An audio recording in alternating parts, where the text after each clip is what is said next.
우리가 이렇게 이제 높은 자리에 있으면은요, 내가 잘나서 열심히 살아서 이렇게 여기까지 올라왔다 이렇게 생각하지, 누군가의 힘이 나를 이끄셨다고는 생각하지 않습니다. 우리가 한번 무너져 보기 전까지는 그렇습니다. 왕 중에 왕의 자리, 이 하늘의 하나님이 이 자리를 나에게 주셨다라고 생각할 수 없죠. 근데 대부분 우리가 이렇게 강성한 사람이 있으면, 뭐 우뚝선 그 힘 있는 자가 있으면은요, 그 주변으로 사람들이 다 달라붙습니다. 그리고 몰려들어서 그 왕을 통하여, 그 힘 있는 자를 통하여, 또 그 권세 있는 자를 통하여 다 이제 도움을 받고 그렇게 살게 되죠.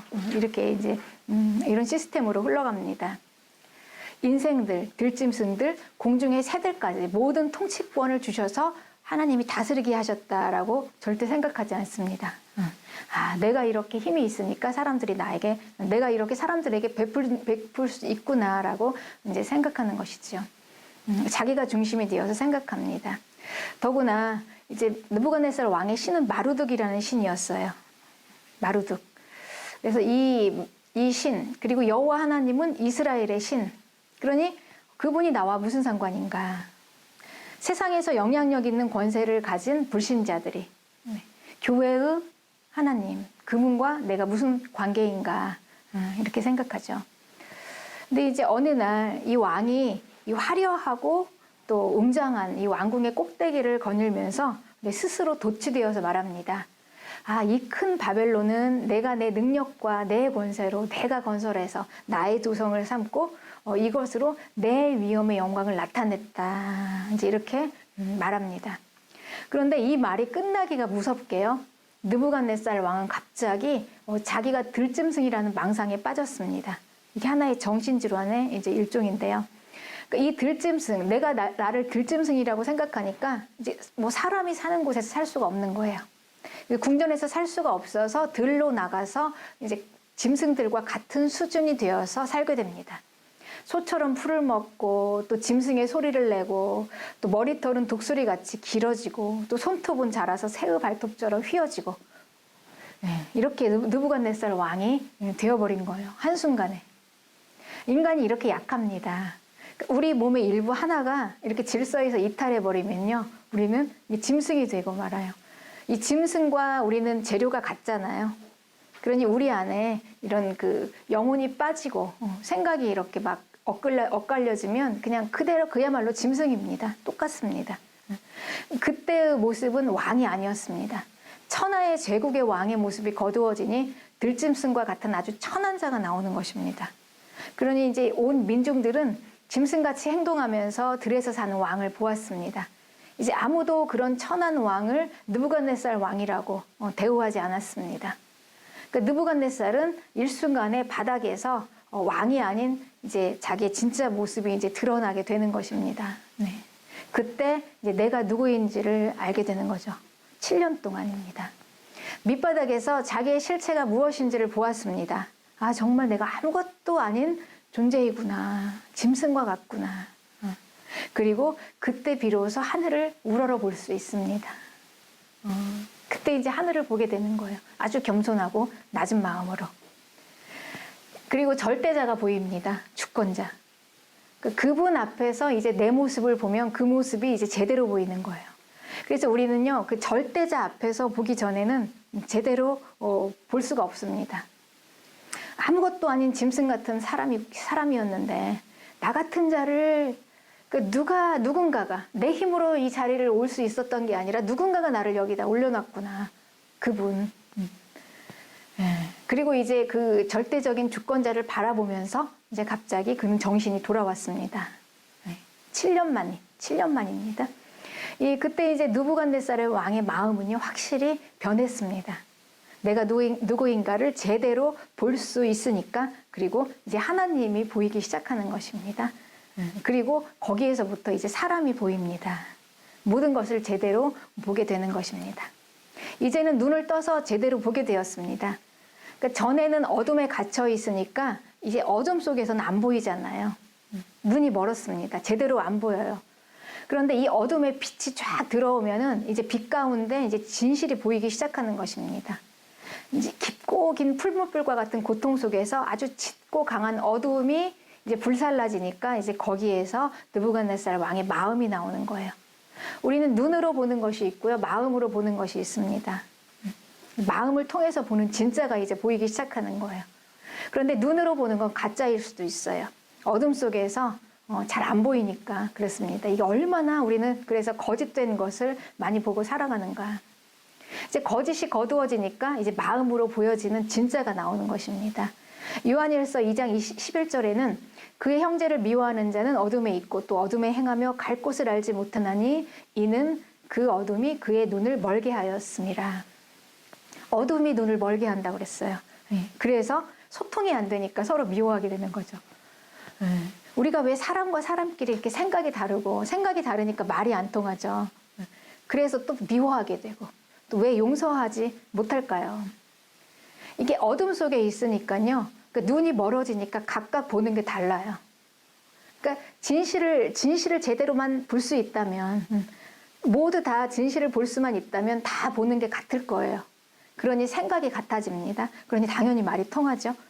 그런데 거짓을 보고 있으니 내가 보는 거, 당신이 보는 거, 우리가 보는 게 다 다른 겁니다. 그러니까 서로 다른 걸 보고 있으니 얼마나 뒤죽박죽이겠습니까? 그래서 얼마나 많은 오해가 있고, 그래서 소통이 안 되고, 그래서 또 미워하게 되고, 죽도록 미워하고 또 증오하고, 그렇죠. 그런데 어느 날 빛이 들어오니까 그 빛이 비추이면서 어둠 속에 있는 것이 다 드러나니 진짜를 볼 수가 있는 것입니다. 이 미움과 증오의 사건들이요, 이 진짜를 보니까 극률함과 불쌍함으로 보입니다. 그리고 그렇게 증오하던 자가 이 사람이 내가 정말 사랑할 사람이었구나. 이게 보이기 시작하는 것입니다. 그러니까 이게 보이기 시작하면요, 이제 되는 거예요. 제대로 보이는 거. 어둠에서 빛으로 나와야 제대로 볼 수 있습니다. 그래서 예수님께서는 우리에게요, 원수를 사랑하라고 그러셨어요. 이 예수님이 우리에게 주신 계명이에요. 전체적인 계명입니다. 유일하고 모든 계명입니다. 예수님께서는 이 불가능한 계명을 우리에게 하라고 주셨을까요? 도저히 할 수 없는 계명인데, 그런데 이거는 불가능한 계명이라 주신 게 아니고요, 충분히 할 수 있기 때문에 우리에게 주신 것입니다. 그러니까 다른 사람은 할 수 없지만 그리스도인은 할 수 있어요. 왜냐하면 우리는 어둠에 있다가 빛 가운데 나온 사람이기 때문에. 그러니까 빛이 비추이니까요, 이제 제대로 볼 수 있기 때문에 원수를 사랑할 수가 있는 것입니다. 우리는 충분히 그리스도인은 그렇게 할 수 있는 것입니다. 노숙자 생활을 하시는 분들을 보면은요, 왜 저런 분들이 저렇게 사시나 하고 우리가 생각하고 처음부터 저랬나 생각할 수가 있는데요. 그렇지 않아요. 전직 명문대 나오신 분도 있고요. 뭐 와세다 대학 나오신 분도 있고, 프랑스에서 화가로 계시던 분도 있고요. 뭐 대표, 사장, 그리고 또 운동선수, 또 한때는 잘 나가던 사람들도 있습니다. 그런데 어쩌다가 그들이 뭐 특별해서 그렇게 된 걸까요? 근데 어둠 속에 묶여 있는 거예요, 몸이. 어둠 속에, 거짓에 묶여 있는 것입니다. 그러니 이 거짓에 꽉 몸이 묶여 있으니 몸이 움직일 수가 없어서 이제 삶을 이끌어갈 수 있는 힘이 고갈된 자들입니다. 그래서 그들이 집 밖에 있으면 노숙자가 되고 또 집 안에 있으면 은둔자가 되는 거죠. 그러니 빛이 비추이기 전까지는 해결할 수 없는 문제들입니다. 우리의 모든 인생 문제들이 그렇습니다. 여러분, 부부 문제 이거 어떻게 해결할 수가 있겠습니까? 시어머니와의 갈등 어떻게 해결할 수가 있겠습니까? 가족 간의 문제들, 인간 간의 문제들 도저히 안 되죠. 빛이 비추어야만 해결할 수가 있는 것입니다. 그러니까 이 어둠 속에서 눈이 떠져야 제대로 보게 돼요. 내가 제대로, 그래서 우리 인간이 그렇잖아요. 인간은 단순하지가 않아요. 굉장히 복잡한 생각을 합니다. 그래서 일단 내가 동의가 돼야 합니다. 저 부분이. 근데 거짓을 보고 자꾸 속아 있으면 어떻게 이게 설득이 되겠습니까? 그런데 그게 어느 날 이제 빛이 쫙 들어올 때요, 그때 이제 확 눈이 떠지는 거예요. 뭔가 한 대 탁 맞은 것처럼 우리가 깨어나는 겁니다. 그때 이제 깨닫게 되는 거죠. 이게 극렬한 마음, 불쌍하다. 이제 이 마음이 우리 가운데 쫙 생겨나면은 이제 그때 비로소야 우리 풀 수 없는 문제들이 풀어지는 것입니다. 느부갓네살이 이게 된 거예요. 어둠 속에서 그동안에는 그 거짓 것을 보고 살았어요. 내가 내 능력으로, 내가 열심히 해서 내가 능력이 있어서 최고의 자리로 올랐구나. 나는 원래부터 이렇게 타고난 자야. 그런데 그 어둠 속에서 빛이 확 들어오면서 이 어둠 속에서 이제 보게 됐잖아요. 진실을, 자기의 모습을. 그게 전혀 아니었던 거예요. 내가 이런 자였다니. 깜짝 놀랐을 거예요. 내가 이런 자였구나. 그래서 이제 이 느부갓네살이요, 이 일을 겪고 나서 이제 이렇게 고백합니다. 놀라운 고백입니다. 그의 나라와 권세가 영원하대요. 그러니까 이 진정한 왕은 오직 여호와 하나님이고 그분의 나라만이 영원한 진짜 제국이다. 이거를 이 세상 왕의 나라와 권세를 가진 제국의 왕이었던 자가 한 말이니까 그 말이 얼마나 믿을 만하겠습니까? 네. 그 하나님은 모든 것을 자기의 뜻대로 이루신다. 인생들아, 하나님이 침묵하시니 그분이 없는 것 같지만 그분은 영원 속에서 묵묵히 자기의 뜻을 이루어 가시고 계시는 중이다. 그러니 왜 하나님이 이렇게 하시냐고 따져 묻지 말라. 금하지도 말라. 다 알지도 못하면서 그분이 하시는 일을 신뢰하고 따라가는 것밖에는 할 수 없는 인생들이다. 네. 이게 이제 느부갓네살이 한 고백입니다. 그 일을 겪고 7년 동안 들에서 지낸 다음에 느부갓네살이 진짜를 보고 깨달은 거예요. 그러니까 이 느부갓네살의 이 고백이 다 마칠 때 다시 왕의 권세와 영광이 그에게 돌아왔고 더 강성한 위세가 더해져서 나라가 더욱 견고하게 세워졌다. 이게 다니엘서 4장 36절의 말씀입니다. 하나님은요, 해와 달을 만드시고 또 낮과 밤을 주관하게 하셨습니다. 그걸로. 그리고 인간에게 시간을 주셨어요. 그래서 인생은 시간입니다. 인간은 시간 안에 들어와 있으면서 주어진 시간 동안 우리의 그 삶이 수명이라는 게 정해져 있는 그 시간입니다. 그런데 이 시간은요, 이 땅에서만 있는 것입니다. 그 영원한 나라, 새하늘과 새 땅에는 해와 달이 없습니다. 그러니 시간이 없는 것이죠. 그곳은 영원입니다. 처음과 나중이신 영원하신 하나님은 이 시간에 박해 계시는 분이에요. 시간 안에 갇혀 계시는 분이 아니에요. 그렇지만 우리 인생은 시간 안에 갇혀 있습니다. 시간 안에 그 인생을 다스리시는 분이 하나님이시고요. 우리는 그 시간 안에서 살고 있기 때문에 그래서 과거와 현재, 미래 이렇게 시간의 순서대로 흘러가는 대로밖에는 우리가 겪어볼 수 없어요. 네. 그러니 우리가 미래를 알겠습니까? 네. 그리고 우리가 어떻게 통째로 다 알겠습니까? 그런데 그 시간을 다스리시고 시간을 다스리시니 당연히 인생을 다스리시겠죠. 시간이 인생이니까요. 그 하나님이 얼마나 완전하시겠습니까? 시간의 한계 속에 있는 인생은요, 그 시간이 전부인 줄 알고 살지만 이 시간 밖에서 영원히 계시는 이 하나님, 이 하나님은 이 모든 걸 다 다스리시기 때문에 인간은 그 하나님이 하시는 그 일이 다 안 보여요. 다 알 수도 없어요. 아주 일부 작게 그냥 내가 볼 수 있는 것만큼, 보여주시는 것만큼밖에는 볼 수가 없습니다. 그러니 우리는 하나님이 하시는 것을 다 안다, 다 보고 있다라고 말할 수가 없는 것이죠. 하나님은 완벽하시고 완전하신 분이십니다. 그래서 우리의 인생을, 시간 속에 있는 인생들을요, 얼마나 완벽하게 그분의 뜻대로 이루어 가시겠습니까? 그러니 우리는 하나님을 다 알 수 없고 그 뜻을 알지 못하기 때문에 그냥 믿고 신뢰하면서 가는 거예요. 하나님이 주신 현재가 가장 완전하다. 나에게 주신 것들이 가장 최고다. 내게 지금 주신 사람들, 주신 공간, 그리고 내게 지금 주신 것, 이게 가장 최고의 것입니다. 그래서 믿음은 현재를 잘 누리는 것입니다. 현실을 받아들이는 것, 이것이 겸손한 신앙입니다. 네. 실수가 없으신 하나님, 그분이 하시는 일에 우리가 범사에 감사할 이유밖에 없는 거죠. 네. 그래서 이 느부갓네살이 이 영원한 나라, 그거를 볼 수 있었다니 얼마나 대단한 일입니까? 그렇죠? 그게 높은 곳에 있을 때는 안 보였던 게, 네. 그 7년 동안에 그냥 그 풀무불과 같은 그 연단을 그냥 다 겪으면서 나온 거예요. 진짜가 나오기 시작하니까 영원히 보입니다. 네.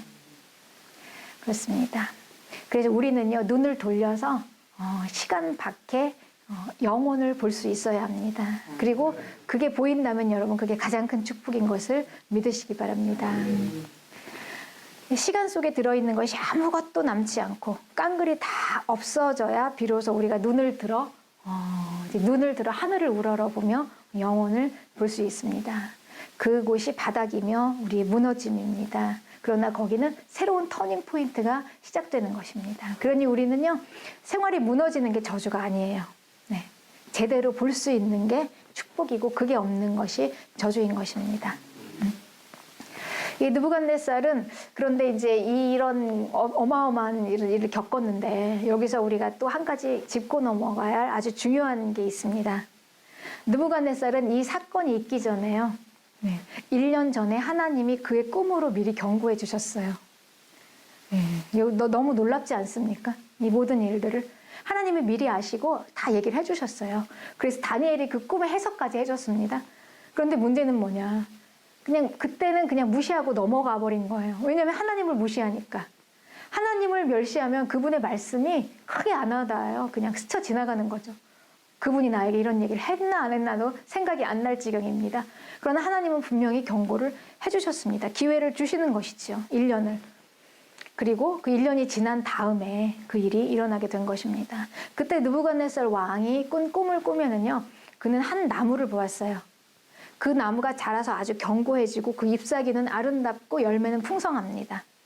그게 만민의 식물이 되었고 들짐승과 공중의 새가 그 나무에 와서 쉬었습니다. 그런데 그 나무는 왕이다. 이렇게 다니엘이 해석을 했었습니다.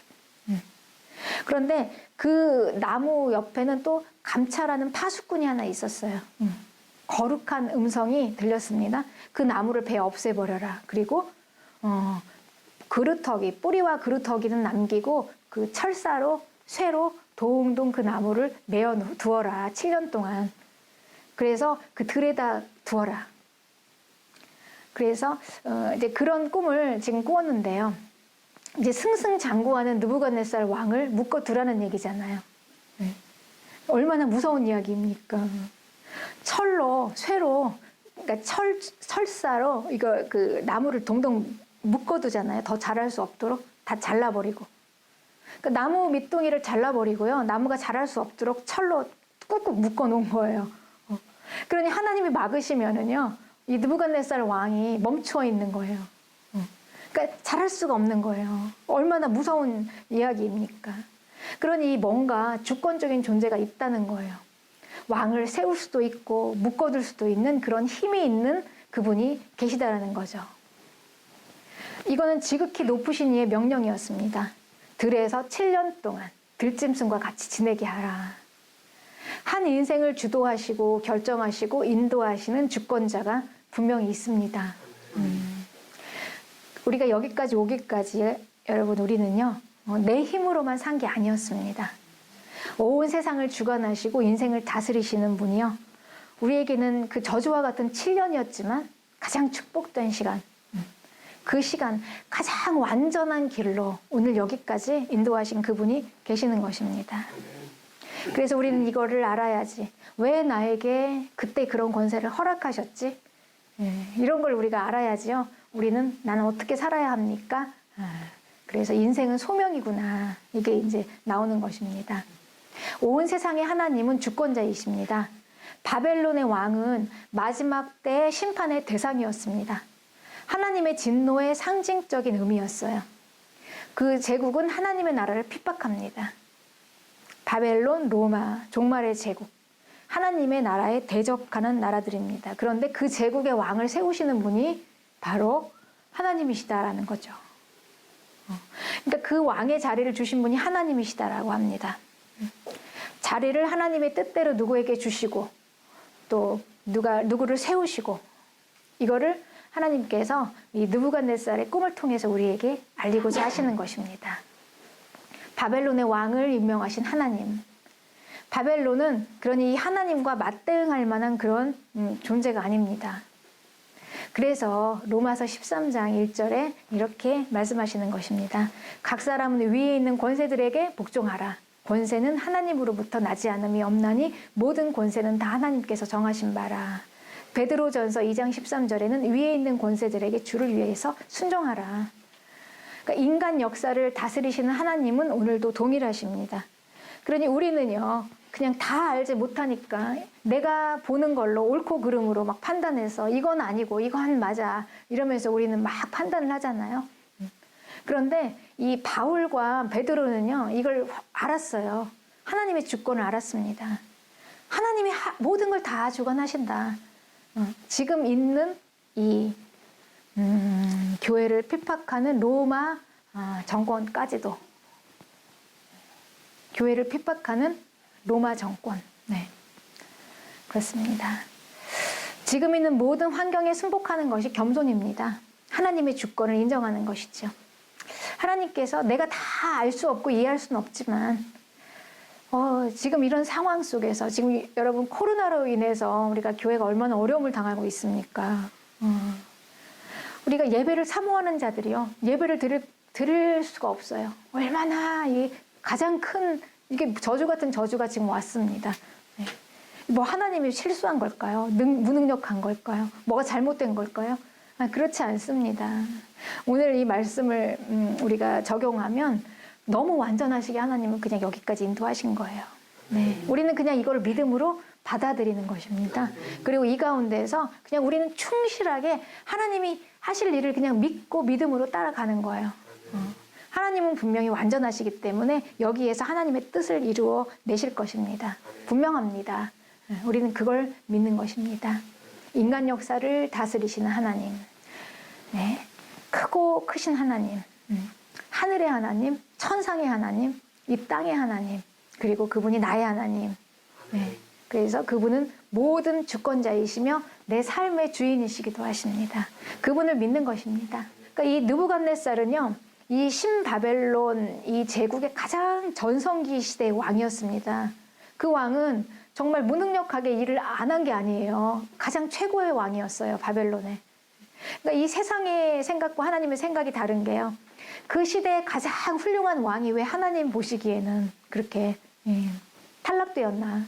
세상적으로는 가장 능력 있는 왕이었지만 그 자리를 주신 분이 보기에는 뭔가 잘못된 거예요. 그 주신 분의 기준에 미달된 거죠.